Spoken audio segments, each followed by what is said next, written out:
Hello, thank you for tuning in to my EGS 301 final presentation today.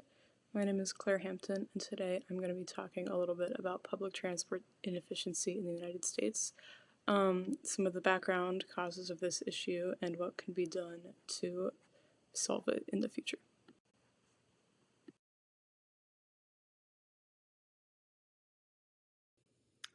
Here is a general overview of the topics I'll be covering in the presentation.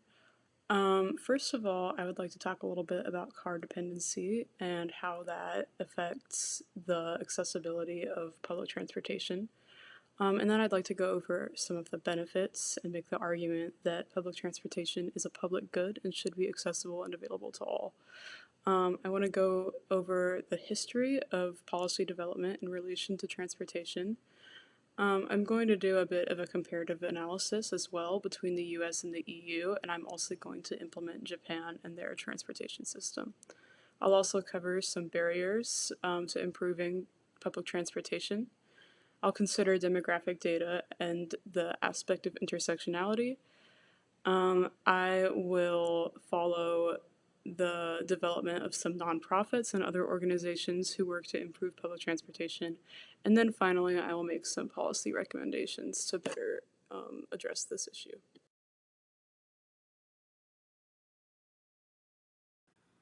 So first of all, to kind of provide some important background, there is a very strong car dependence in the United States. According to the American Public Transportation Association, 92% of Americans have regular access to a car, whereas 55% have access to public transportation, and only 3.5% regularly use this public transportation. This is a very large stratification, and it's very unique for a first world country. This level of car dependency is not really seen elsewhere in the world. And many people often think that this is solely due to the relatively low population density of the United States, given that it's a very large and geographical area and the population is relatively spread out. It's also attributed to suburbanization and also just the American love of driving. We have a very expansive interstate highway network in the United States. And there are very many people who commute daily to work, which drives up the amount of people who drive on a daily basis.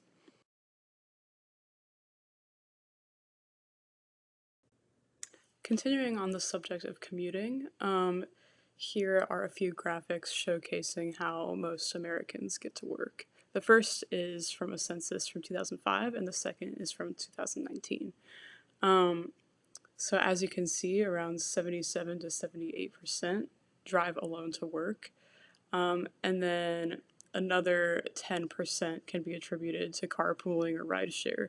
And these numbers have changed very little in the past few decades, showing that there's not too much development over time and that car reliance continues to be a very large issue in American society.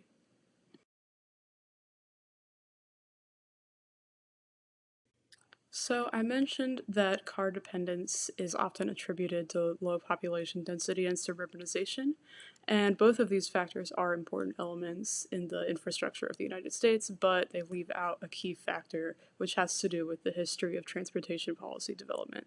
So in the 20th century, when cars were gaining traction, there was an established sort of alliance between car dealerships, car clubs, other automobile enthusiasts, and just people who had a vested interest in the selling of automobiles.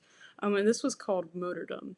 So motordom had a lot of political influence because they engaged in lobbying for car-reliant infrastructure in order to sell more cars. And this was a direct cause of the development of the interstate highway network in the 1950s. So while population density is a contributing factor, it should not be ignored that much of the infrastructure that we have in place today that places such a large dependence on cars can be attributed to political lobbying in the 20th century.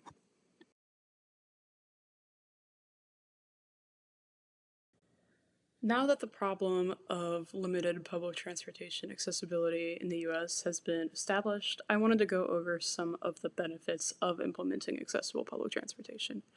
The first is that there is a generally much lower cost. So if you are reliant on public transportation, you don't have to pay for car purchases, insurance payments, or car maintenance costs. You also don't have to pay for fuel, gas, or any of these other numerous costs that come with car ownership. Um, Public transportation is safer. It reduces the chance of an accident while commuting somewhere by over 90%. Public transportation makes cities more livable, and it's also more environmentally conscious because it reduces emissions. And alongside the environmental consciousness, it's a generally healthier option because there's much less chance for pollution and there are much more opportunities for walking from place to place. It's also more disability accessible in a way that cars oftentimes are not. And it's attributed to increased life satisfaction because a forced reliance on cars has been proven to decrease overall happiness over time. Finally, it's more efficient and it results in less congestion and traffic.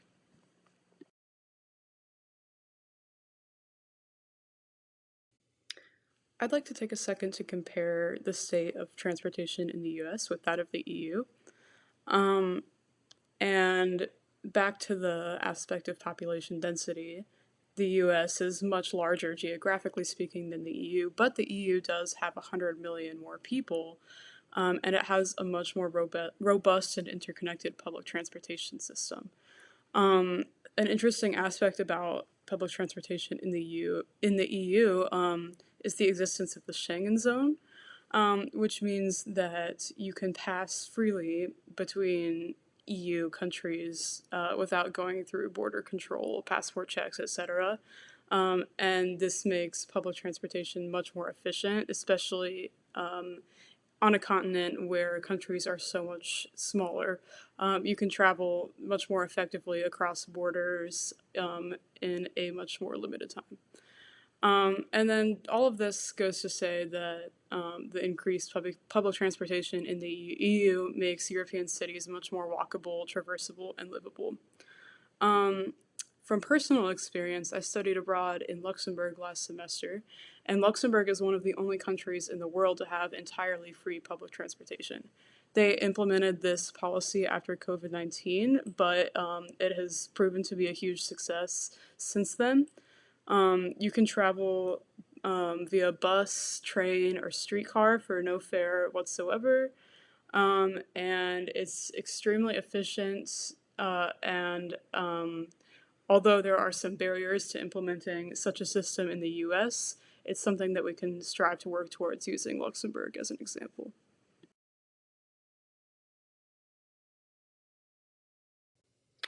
In addition to the EU, Japan is also known for its extremely efficient public transportation. Um, it has one of the highest ridership rates in the world, and millions and millions and millions use public transportation every day to get where they're going.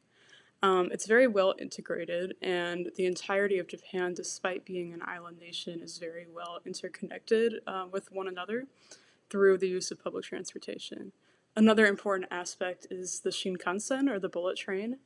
Um, when I was in Japan, I used this to travel from Tokyo to Osaka, and this is a distance of about 260 miles, but I was able to get there in 2 hours, which is extremely efficient. I had never experienced anything like this in the States or elsewhere for that matter, and it made me really interested in the prospect of implementing high-speed rail in the United States.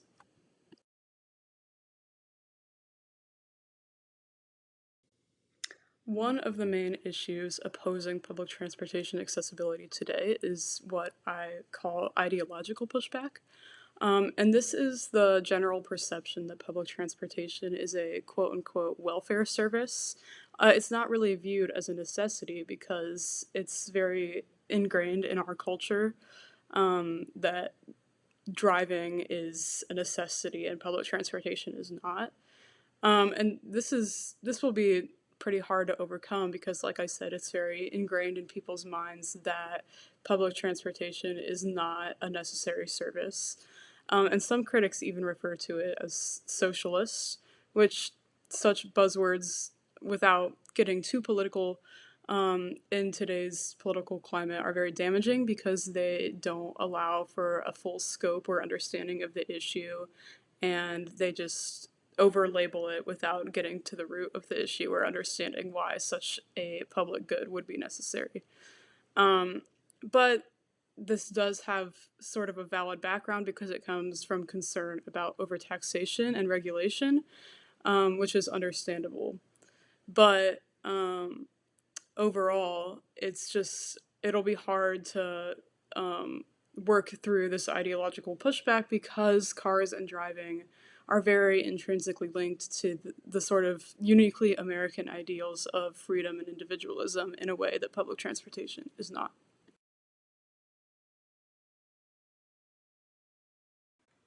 There are also other important barriers to note when it comes to implementing accessible public transportation. One is the potentially high fiscal cost of doing so. I mentioned that overall public transportation is much cheaper than traveling by car in the long run, and this is true. But when it comes to actually implementing rail systems and other infrastructure, this costs millions of dollars and takes a long, long time. So this understandably causes a lot of hesitance on the part of the American public.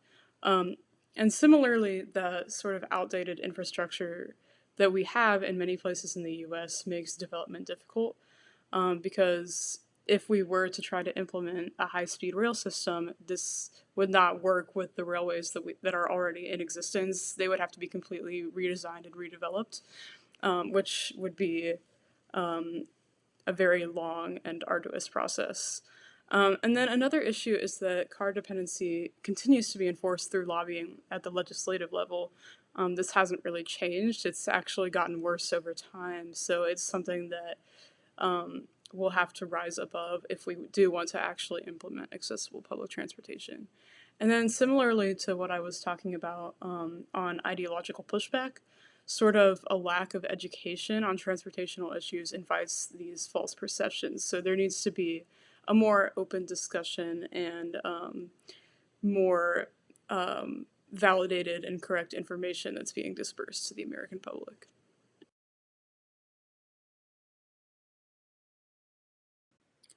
While doing research for this project, I came across an aspect of public transportation accessibility that I haven't previously considered, and that has to do with racial demographics. So I found many articles that detail the relationship between racialized neighborhoods and public transportation and accessibility, with many of them making the case that predominantly Black or Latino communities have a higher chance of not having accessible public transportation.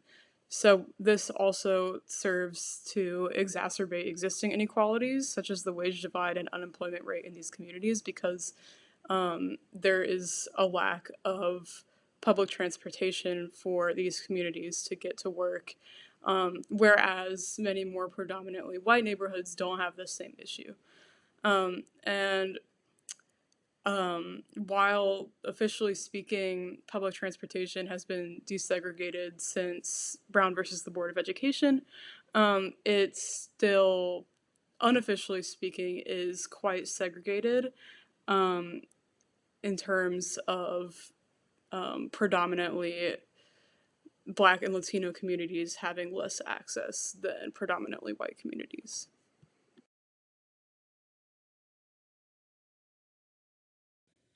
All hope is not lost, however, because there is a lot of work currently going into making public transportation much more accessible.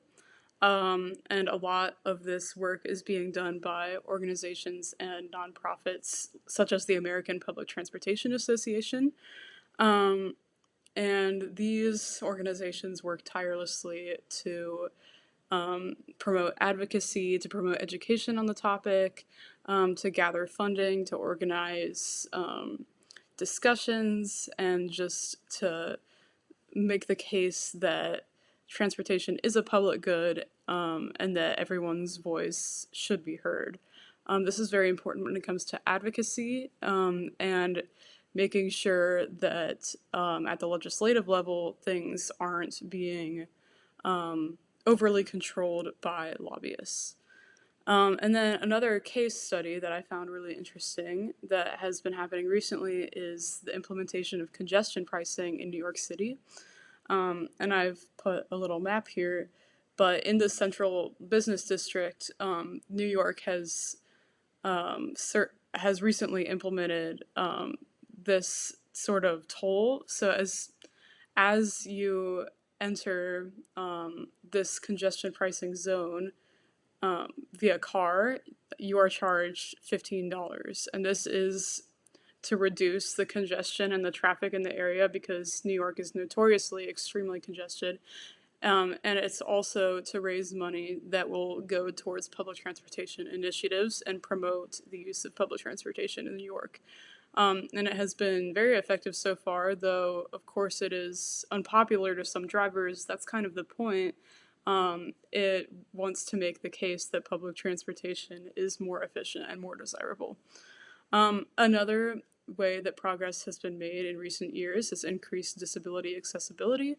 And there are also many projects that are currently being planned and funded, especially in the Southwest United States.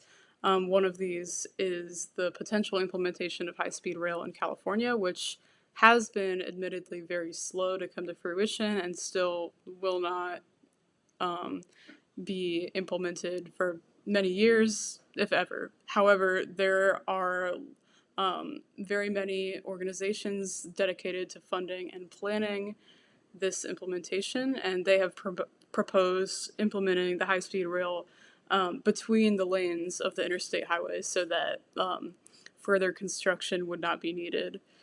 And then also there have been technological advancements in recent years, notably the prevalence of smartphones, which have allowed for increased efficiency of public transportation,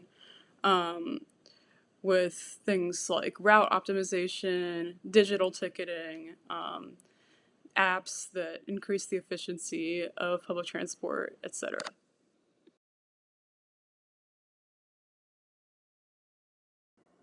Finally, I'd like to highlight some recommendations that I would put forward in terms of policy to help address this issue.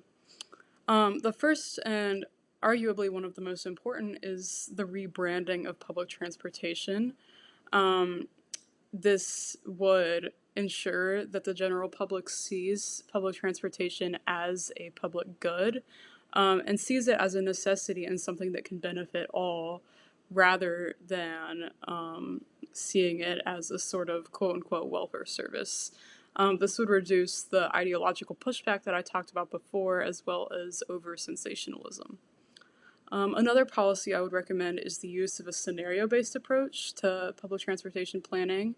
And what this means is that instead of using data from past years to sort of try to predict the future of public transportation, policymakers should devote more time to recognizing current trends and how these will realistically grow into the future. So current ridership data should be analyzed, rather than trying to go back in time to make predictions about how policy will play out. Another thing I would recommend is the diversification of funding options, so that it doesn't entirely fall on taxpayers. It should also be funded by private entities as well as public ones. This would just help make it more efficient overall and avoid having the burden fall on one group of people. And then I would recommend continuing to implement new technologies, apps, etc., to modernize the system so that it doesn't become outdated. Importantly, I would also recommend increasing visibility and vocalization of the general public, to ensure that policymakers meet the needs of the average American. And this is what the American Public Transportation Association and similar nonprofits are working towards. But there just really needs to be more of a community engagement aspect to transportation policy, rather than it being decided entirely by the higher ups. There needs to be more of a focus on efficiency and productivity rather than just economic growth. And there needs to be more of a focus on integration as well, which would allow various modes of transportation, streetcars, buses, trains, etc., to intersect with one another. And finally, I would advocate towards the eventual implementation of high speed rail, though it will take many years and many millions of dollars to implement. I think it would make life better for all Americans.